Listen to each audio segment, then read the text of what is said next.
ত্রয়োদশ জাতীয় সংসদ নির্বাচন উপলক্ষে নিরাপত্তা প্রস্তুতির অংশ হিসেবে রাজশাহীতে পদ্মা নদীতে বিজিবির বিশেষ মহড়া অনুষ্ঠিত হয়েছে।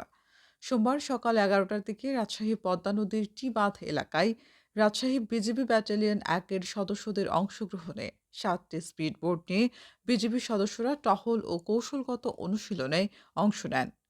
বিজিবি সূত্র জানায়, নির্বাচন ঘিরে যেকোনো ধরনের অপতৎপরতা ও নাশকতা প্রতিরোধ এবং আইনশৃঙ্খলা পরিস্থিতি স্বাভাবিক রাখতে এই মহড়া পরিচালনা করা হয়েছে।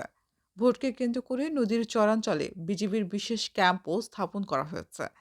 কর্তৃপক্ষ জানায়, ভোটের আগে ও পরে কোনো পক্ষ বিশৃঙ্খলা সৃষ্টির চেষ্টা করলে তা কঠোরভাবে দমন করা হবে। মহড়ায় বিজিবির ঊর্ধ্বতন কর্মকর্তারাও উপস্থিত ছিলেন।